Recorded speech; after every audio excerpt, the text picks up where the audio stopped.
Just like so many others in the comment section of the previous video, the nostalgia glasses have been ripped off of my face and thrown directly into the trash along with the most recent entries in the Pokemon series.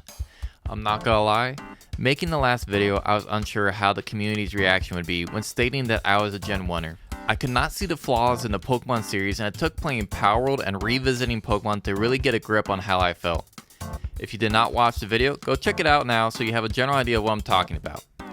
I think the most surprising realization I had was when I saw everyone's comments flooding in and talk about their stories with how they got into Pokemon and where everyone fell off. I learned which entries were the community's favorite and why they are no longer fans of the series anymore. We did have a couple of actual Gen 1ers in the comments as well, but that's okay. Everyone's opinion is valid and they are welcome to the channel. I wanted to go over the community's response today of what has been going on with the success of Power World and now the decline of Pokemon. It seems to me that everyone wants to share their stories of how they have grown up with the series and what could be improved so we can remain fans of it. If you're sick of our voices not being heard by these big corporations, hit the like button and let's get this video to spread amongst the masses so hopefully Nintendo will see it and start taking down some notes. Having that said, I am Regret&ReverieGaming and let's jump right into this video. Let's take a look at this comment from Virus Chris. I don't mind the simplicity and the same formula of gameplay Pokemon has done over the years. If you look at Mario and even Mega Man, they do the same, but they always add something more along with the familiar controls. Pokemon Company and Game Freak has a bad habit of removing great features and mechanics between each entry and never fully flesh them out to be better, and even lock out some special transformations or evolutions because of these mechanics. They removed some of these Pokemon between games since Gen 8. All to keep things fresh and a surprise in their words. No, I like having all Pokemon in the game. I miss infinite TMs, and seeing as you can Hyper Train and EV Train Pokemon so easily now, and you can even change their natures, why are infinite TMs gone? There is no challenging mode like the Pokemon World Tournament from Ultra Sun and Moon, or the Battle Frontier from Emerald. Heck, there's no Battle Facility 2 in Scarlet and Violet. I'm beginning to despise the raids of how they're made as well. I love Pokemon and I enjoy Power World, but damn it, I want to see the games improve, not stagnate. See, after reading that, the question is, I think, why is there no endgame anymore in any of the monster catching games that have released recently? The Battle Frontier from Pokemon Emerald was the most perfect endgame challenge we've had in a long time. We were able to take on 7 Frontier Brains that not only had one challenging fight, but also had a rematch if you continued your win streak, and they sometimes possess legendary Pokemon as well. I think the last truly great endgame we saw in the Pokemon series was most likely the Battle Subway in Pokemon Black and White, which had a very similar concept in which you had to win consecutive battles to face the Subway bosses. These were very tough to take down, and each had their own unique personality that everyone came to know and love. Now, when we have the remakes, instead of these endgames also being remade, we are now presented with a statue in memory of our lost hopes and dreams.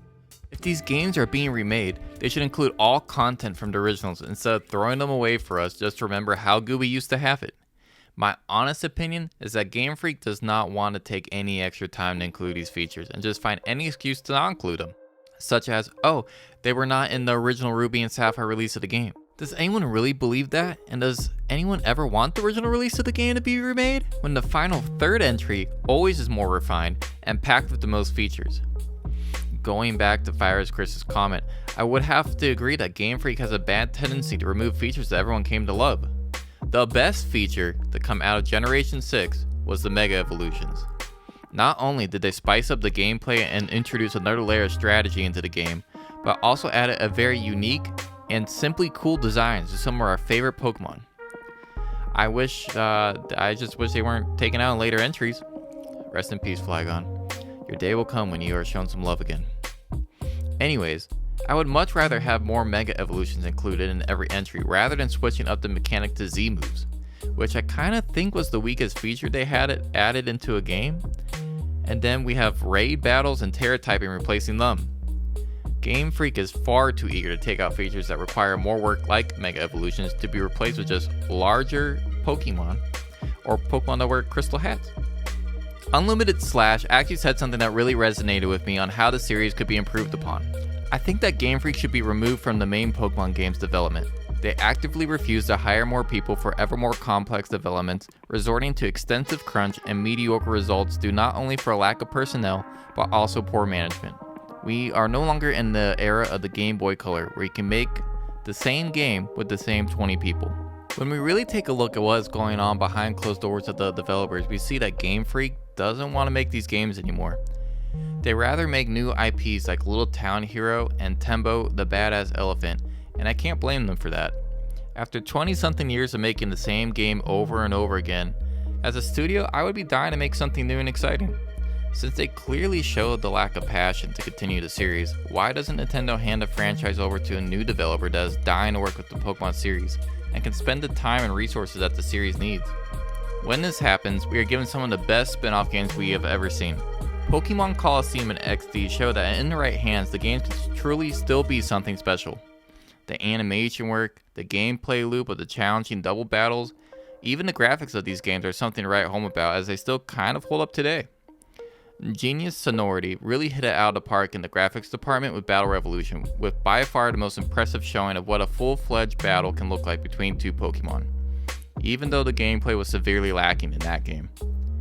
Then we got the Pokemon Mystery Dungeon series from Chunsoft that showed that you can have an amazing story when the scope of the games are pulled back and focused to be more of a narrative experience. Unfortunately, the only time we saw an outside developer produce a lackluster job of creating something in the Pokemon series was the remakes of Diamond and Pearl.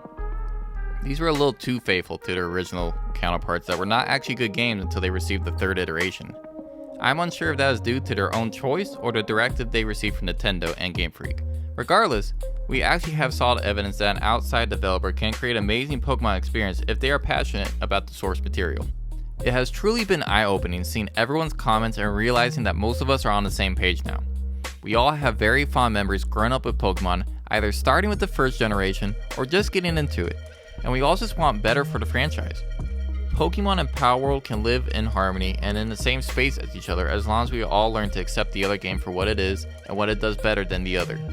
Palworld provided us innovation in the monster catching genre, and even though they did just take Ark Survival and mess with Pokemon, we can all safely say that is more than what has been done with the Pokemon series. If anyone from Game Freak or Nintendo sees this video, I hope that they will take a lot of the longtime fans into consideration when developing the next game.